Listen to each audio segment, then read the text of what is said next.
History of the Karmapas. I will start with a recorded lyric from Jetsun Milarepa. If you maintain humility, you will attain the highest goal. If you travel slowly, you will reach your destination fast. If you let go the mundane activities, you will achieve the greatest goals.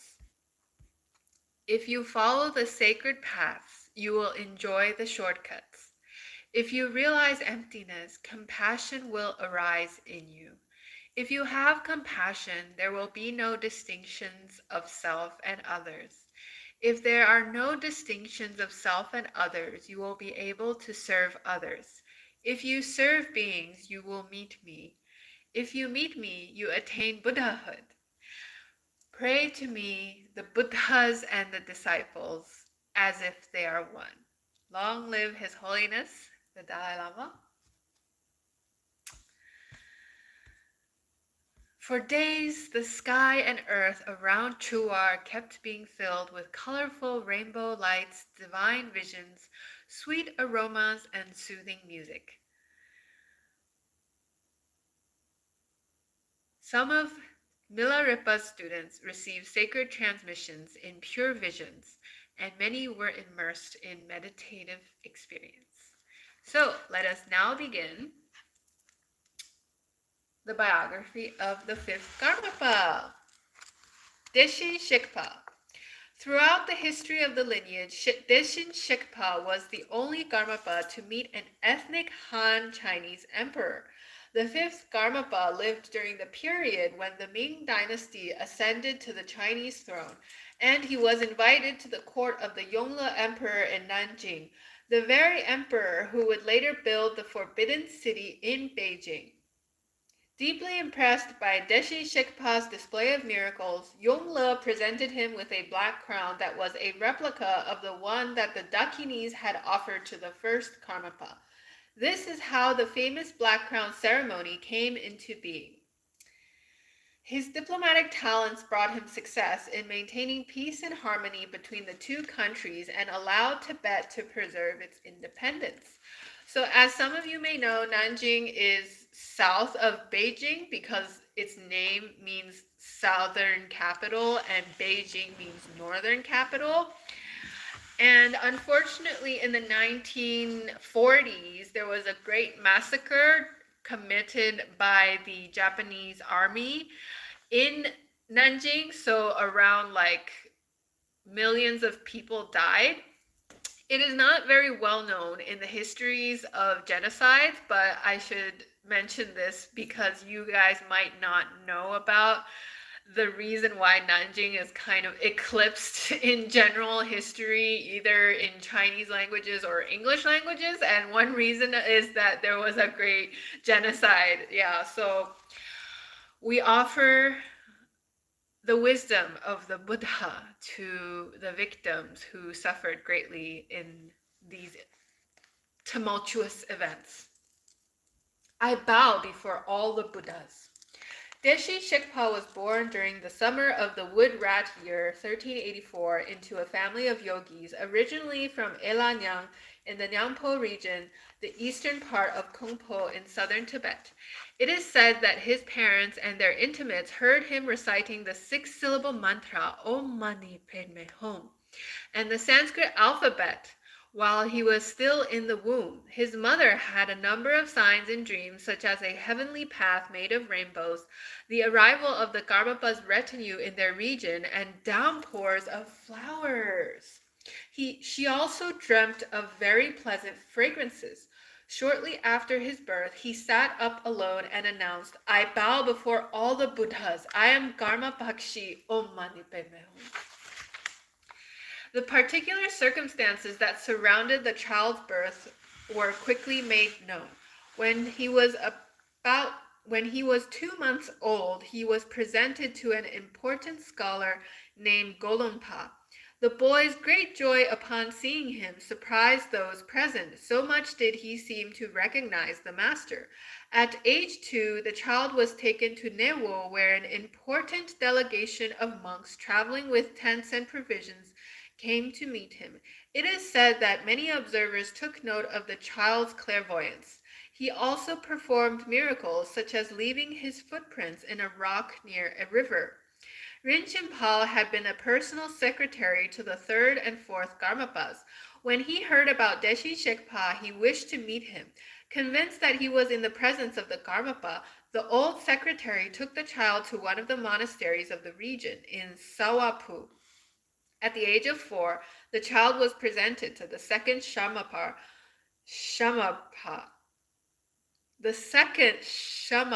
from whom he received a number of initiations. A year later, while still in Kongpo, the boy visited Nangpu, the monastery constructed by the third Karmapa. It was the middle of winter, and upon his arrival, he was told that one of the monks had hurt himself after losing his footing on a thick layer of ice. The monk had multiple broken ribs and was visibly suffering. Deshe Shekpa was led to his side and simply placed his hands on the chest of the monk, who then rose quickly, completely recovered. When he reached the age of 7, the Karmapa received the minor ordination. During the 14th century, Kongpo was the birthplace of an important master, Sangye Lingpa. He had encountered the fourth Karmapa, who prophesied that he would carry out great activity for the well-being of all sentient beings. Having learned about the existence of the new Karmapa, Sangye Lingpa went to visit him. Due to his clairvoyance, Deshi Shekpa knew that he had given a walking stick to this master in his previous life, and Sangye Lingpa, who still possessed the precious stick, was greatly impressed. When it came time for the fifth Karmapa's enthronement, he left Kongpo with a convoy of monks. They set out for Serpu Monastery, the historic seat of the Karmapas, where the second Shamarpa enthroned him. Deshin Shekpa was a remarkable student. He memorized everything without difficulty and proved to be as curious and assiduous as during his previous life. In 1401, when he was 18, he traveled to southern Kham. One of the regions of this province was on the brink of war, but thanks to his intervention, the worst was avoided. En route, Deshi Shekpa taught extensively, promoting without respite the precept of non-violence, ahimsa. He also created protected reserves for wild animals. I don't know what's the update on Derge. And the book that I read in the previous times actually opens about Derge monasteries. So for those who are interested in why the Tibetan people are protesting against the dams, you guys can check this book out, Patron and Painters. Patron and the Painter. In 1402, he left the east and proceeded to central Tibet, stopping at Kongpo along the way. He was happy to be reunited with his first masters and tutors, who conferred on him the vows of a fully ordained monk. On this occasion, 80 monks attended the event, which in the past had never had more than a few. In Nanjing, at the court of the Ming dynasty, the fifth Karmapa lived during the period when the Ming emperors took control of China. The powerful Chinese Zhou family knew how to capitalize on the hatred of the people, particularly the peasants, who had been left hungry by internal quarrels and natural disasters.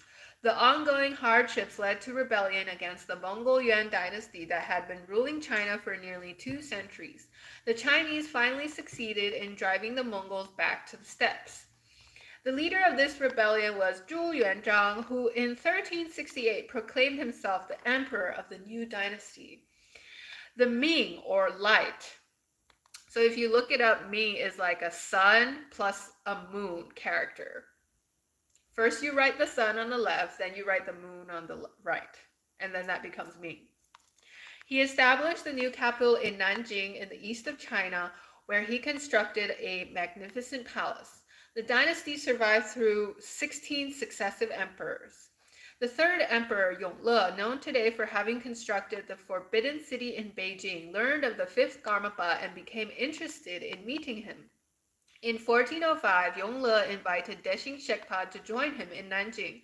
He had been greatly encouraged by the empress, and he had a vision in which the Karmapa had appeared to him in the form of Avalokiteshvara. Probably not like this, because His Holiness did not exist as this form yet, but probably as a more celestial version. Om Mani Padme.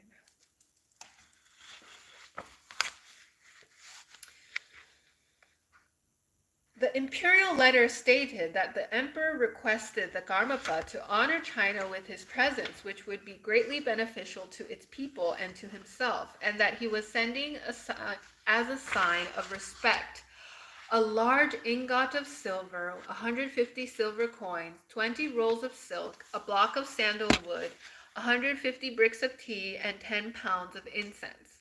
After long preparations, the young lineage head set out across the mountains with a large caravan of lamas, monks, attendants, and grooms for the yaks and horses. During this 3-year journey, Deshing Shekpa continually bestowed teachings, initiations, and blessings along the route to nomad camps and monasteries, such as Karma Gon and Kam. He also conducted a number of pacification rituals in the regions he crossed. Upon arriving in Nanjing, the fifth Karmapa was welcomed with endless demonstrations of honor and fervor by an innumerable crowd, thousands of Chinese, officials in ceremonial attire, laity in their best dress, and monks in their ceremonial robes. The Tibetan annals recount. On the 21st day of the month of the Fire Hog year, we arrived at the outskirts of Nanking, the capital of the Ming. Officials and noblemen on horses welcomed us and placed Karmapa on an elephant. At the city gate of Nanking, the emperor himself received Karmapa. Gifts were exchanged. Karmapa presented a gold model of a wheel and a scarf to the emperor and received in turn a conch shell and a scarf. After the emperor had returned to his palace, Karmapa was escorted to the guest house. The next day, we were given the same royal escort and taken to the palace for an audience with the emperor. The Chinese monks and officials burned incense, blew on conch shells, and sprinkled flowers on the road. After 3,000 of the highest officials wearing exquisite garments stood in respectful silence, the emperor himself stood at the door and accompanied Karmapa through it, while the officials entered through the two sides of the doors. So in huge, gateways, you got the main door and then two side doors. So the Karmapa and the emperor went through the center door, and everybody else took the side door. 50 soldiers in armor lined each wall of the audience hall, and another 40 stood around the emperor and the Karmapa, who occupied two thrones in the center of the hall. Chinese officials lined the wall, and the attendants of Karmapa were seated on cushions to the right of the guest of honor. Food and drink were served, and dancers performed before the gathering, while the emperor and Karmapa engaged in conversation through an official interpreter. Afterward, they left the hall by the main door, and we were escorted back to the guest house. During the month following his arrival, the emperor presented him with a number of sumptuous presents. The emperor also seated him to the left of his throne, the place of honor. Later, when Deshi Shekpa became his root lama, Yongle offered him a throne higher than his own. The Karmapa was required to follow the protocol of the imperial court during his stay. To truly understand the experience of his life, it is necessary to recall the rules and rights that reigned over courtly life, which were diametrically opposed to those ruling the monastic life of Tibetans. The imperial family extended to include the most distant relatives, and each member, even the least important, was constantly surrounded by a crowd of servants. Thus, each person could be controlled at some level. The emperor's close relatives, brothers, uncles, nephews, cousins, and so forth, were entrusted with tasks that ensured their loyalty to the emperor, who alone decided on the distribution of titles and responsibilities. Furthermore, the emperor often appointed officials according to their merit. He gave exams and issued the titles to the most scholarly. This system fostered jealousy and greed, as well as a structural fragility and perpetual competitiveness for official responsibilities. The contentious environment weighed heavily on the management and the functioning of the palace and of the country, and the officials focus on their political survival rather than the benefit of the country. This administrative structure greatly contributed to the monarch's power. Sounds a bit familiar. Anyways, Chinese emperors were elevated to the rank of demigods and known as sons of heaven, so the people had to keep their eyes lowered when he passed.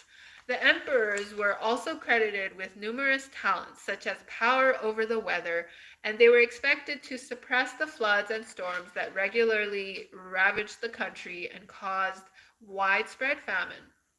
As the son of heaven, Yongle was constantly surrounded by advisors in all matters, whether civil, military, or religious. During Deshin Shekpa's stay at the court, Yongle's principal religious advisor was the Karmapa. Although he held one of the most prestigious positions at the time, the lineage head valued more highly the request to transmit the teachings of the Buddha to the imperial court. The 100 Marvelous Acts and the Black Crown. In 1408, the fifth Karmapa bestowed a number of teachings and initiations. These transmissions lasted for nearly 3 weeks and were marked by numerous miraculous events: heavenly visions, delicately perfumed rains, rainbows above the apartments of the Karmapa, faint light emanating from his body, light shooting forth from the great temple and illuminating the surroundings, rains of flowers on the palace, and so forth. Many observers declared having seen an old monk fly, pray, and bow down in the sky in the direction of the Karmapa's residence. On the last day, a multitude of cranes was seen dancing in the sky, and the clouds formed deities or sacred animals. At the end of the transmissions, the emperor showered his master with precious gifts. He also conferred upon him a title equivalent to Precious Religious King, Great Compassionate One of the West, Powerful Buddha of Peace. Yongle regarded him as the Tathagata, and he commissioned a work to represent the exceptional events that had been witnessed by multiple people. For that purpose, Yongle entrusted the best artists of the court with the task of painting on a long roll of silk delicate and rich depictions of the miracles that had dazzled them. Waves of iridescent clouds dancing in the sky, rays of gold and silver bursting forth from stupas, representations of many enlightened figures, white cranes in graceful flight, rainbows and delicate colors manifesting in the presence of the Karmapa, and so forth. Rainbow.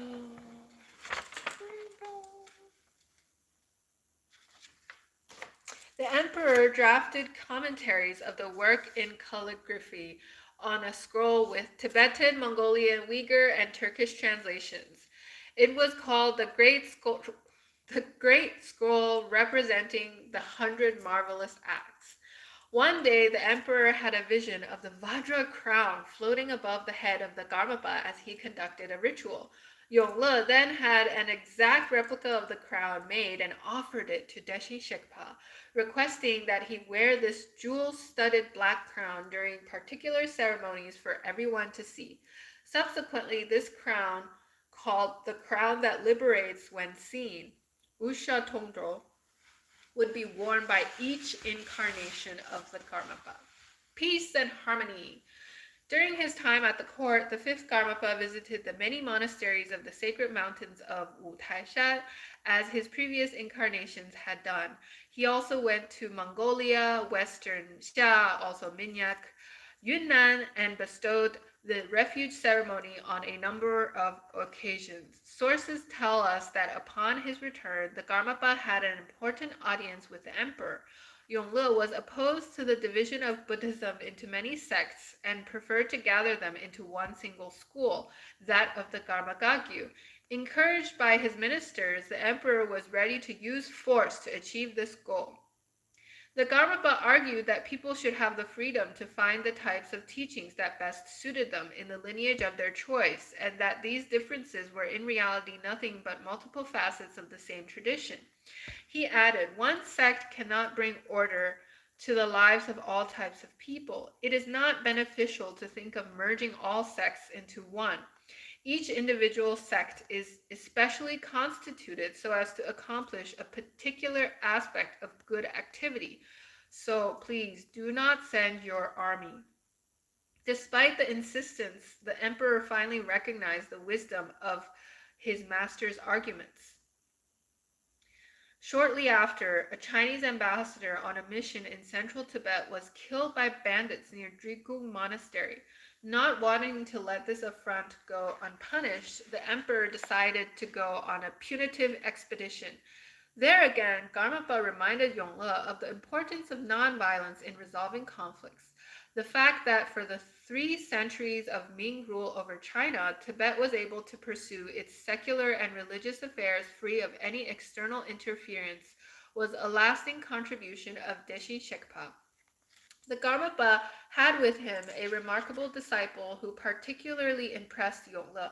As a sign of utmost respect, the emperor conferred upon him the title of Tai Situ, which means far-reaching, unshakable, great master, holder of the power, and gave him a crystal seat and other precious objects.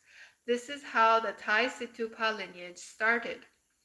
When Deshi Shekpa finally decided to leave China, still in 1408, the emperor told him, "You are very kind to have come here, but your stay has not been long. In former times, an emperor was more powerful than his guru, but you, my guru, are more powerful than I. I cannot prevent you from leaving now that you wish to go, but you must return when I request." On his return trip, the lineage head made a stop at Karmagong, where he continued his teachings and entrusted the Tai Situpa with the responsibility of the monastery. In 1410, the fifth Karmapa arrived at Serpu Monastery, which had suffered substantial damage during an earthquake. Making use of the offerings he had received from Emperor Yongle, he set out to restore the buildings. In addition, he commissioned reproductions of the Kangyo, the 108 volumes of the Word of the Buddha, in letters written with gold and silver powder. In front of the Red Hill in Lhasa, he prophesied that this particular site would turn into a source of benefit for all beings. It would indeed become, in the 17th century, the site of the Potala, the residence of the Dalai Lamas. Tsongkhapa, whom the fourth Karmapa had blessed and whose future importance he had predicted, sent a letter to Deshi Shekpa in which he apologized for not having welcomed him himself, as he had been in retreat, but expressed wishes that they would meet each other in future lives. The message was accompanied by a statue of Maitreya that had belonged to the great Indian master Atisha. Emergence of the Gelug lineage. A year after the fifth Karmapa had left his court, news of Tsongkhapa reached Yongle, and the emperor sent an invitation to the young master. Too busy to accept, Tsongkhapa declined the invitation but delegated one of his faithful disciples, who became the intimate of the emperor. At the beginning of the 15th century, Tsongkhapa had established an important lineage of Tibetan Buddhism, that of the Gelug, meaning the virtuous. His nephew, one of his principal disciples, would posthumously become the first Dalai Lama. This sect was the result of a reform of the Kadampa school, whose discipline had degenerated over the past centuries. Tsongkhapa undertook the restoration of the purity of the monastic vows for which this school had originally been known. The masters of this new lineage, the virtuous, then took to standardizing the wearing of the yellow hat of the scholar, Pandita, yellow being a symbol of virtue. The traditional red hat was thus abandoned in this school. During the time of the fifth Karmapa, Tsongkhapa and his disciples founded large monasteries, notably Drepung, Sera, and Ganden near Lhasa, which over the centuries became giant Buddhist universities. In 1959, Drepung counted no less than 8,000 monks and was considered the largest monastic center of Tibet. Throughout his life, Deshin Shikpa made a number of predictions. One of these concerns our present time. In the succession of the Karmapas, around the end of the 16th Karmapa's life, the one with broken samayas will emerge. It is thus that I see the future within the Tibetan community. Without this, even if karmically virtuous ones come, the Dharma will wane downward. As fruit of the negative aspirations of the demon, it will be difficult for happiness to arise. Rainbows and rain of flowers. In the wood sheep year 1415, Deshin Shikpa declined an invitation to go to Kham. He fell ill after taking upon himself the effects of a smallpox epidemic. As his death seemed imminent, his following immediately performed the traditional long life ritual. He gathered his relics, his works, and his ritual objects and entrusted them to his principal attendant, asking him not to disperse them since their owner would soon show himself. The fifth Karmapa passed away at the age of 32 and was reborn the following year in Kham in accordance with his predictions. During the cremation rites, those in attendance saw numerous rainbows, a rain of flowers, and a multitude of other signs. Amid the ashes, they found representations of Avalokiteshvara, Hevajra, and Chakrasamvara on bone fragments, as well as many ring seals, all preciously preserved as relics at Serpu Monastery. Principal disciples.